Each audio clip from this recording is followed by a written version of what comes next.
Hi, just a quick note on keeping track of what we've completed and what still needs to be done. There are several students involved in the project, and it's very hard for me to keep in mind who is working on what and to plan what needs to be done next. So I'm asking you to submit me daily updates on your progress. And so I set up here an Excel file that is on the one hand going to serve as your timesheet.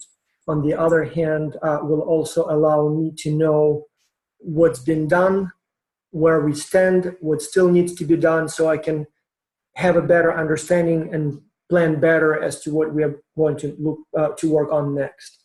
And so it's a very simple timesheet.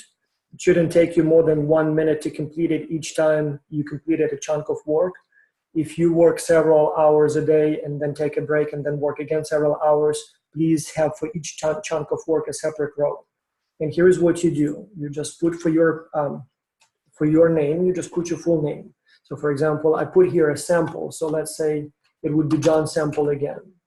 Then the start time. So at this time it is 2:06. So I would literally say 5/16, 19, right, today's date.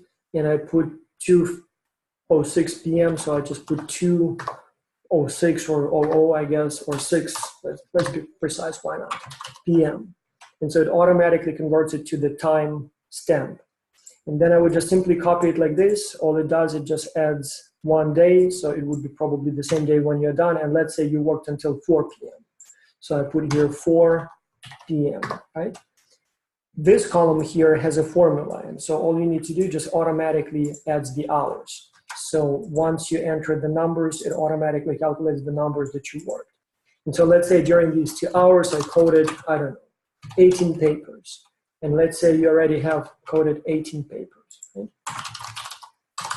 And so let's say you still have 15 left in your system. So you say just still have 18 papers to code. So this gives me an idea of how much more time it will take.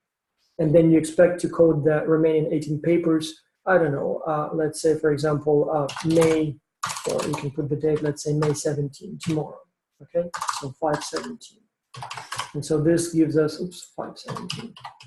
This gives us a good understanding where we stand. I know what your plans are. I know how soon you will be done with your task, so I can prepare you a new task. And at the same time for you, you just keep track of your time. So when the time comes to submit your timesheet, you already have it all here. So I ask you all, each one of you, to send your file like this to me by email at the end of each day. So this way I will know where we stand and how things go. All right?